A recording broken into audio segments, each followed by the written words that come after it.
I'm John Davies at GreenBiz Studio. I'm here with Matt Golden, CEO of OpenE. Welcome, Matt. Thank you. So, Matt, tell us, what is OpenE? So we are a software company that essentially has built a platform that takes newly available smart meter data. So it used to be that we could sort of get monthly data if you knew the right people at the utilities, but we're actually able to get interval data now on energy usage. And for the first time ever, getting access to this data, we're able to track energy savings coming out of retrofit projects, whether that be insulation or smart thermostats. We're pretty much agnostic. But we can start to quantify not just the energy savings, but also the load shape, so the time and locational dependencies associated with it. So what's that data being used for? So it depends who you are. So if you're a utility, we have this new problem that's emerged really dramatically in California, but really here in Hawaii even more so, and around the country in different degrees, which is we have overproduction of solar going on, and overproduction of renewables. That means that on any given afternoon, especially in the spring and the fall, when we don't have air conditioning load yet, we're seeing the price of energy in the wholesale markets drop into the negative territory, which literally means we have to pay people to take those electrons off the grid.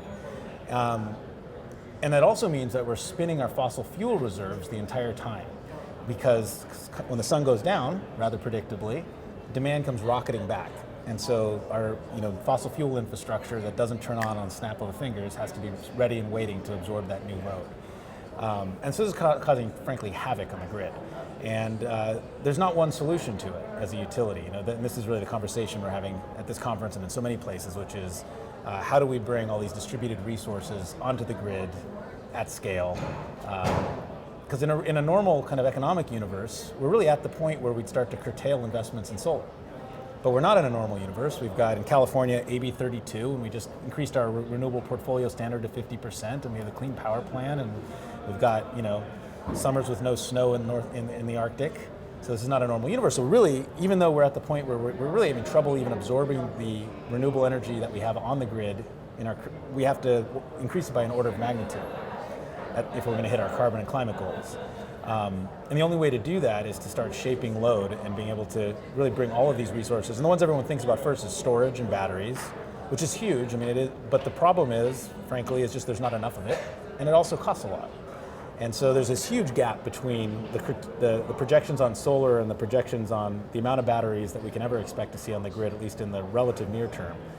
So it's really an all kind of a silver buckshot, all hands on deck approach. We're going to need storage. We're going to need car charging, in the right place and the right times, charging at work in the shoulder months. We're going to need demand response.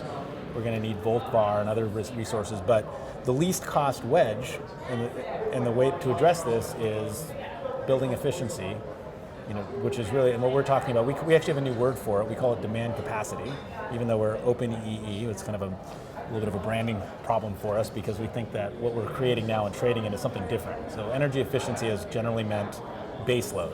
We're going to save energy, isn't that great?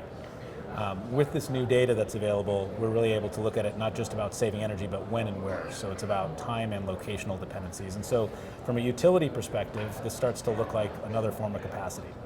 And that's the big shift from a utility perspective, is that we're moving from regulators making them do efficiency programs and getting some regulated rate of return to something they can actually use and is accretive to their bottom line.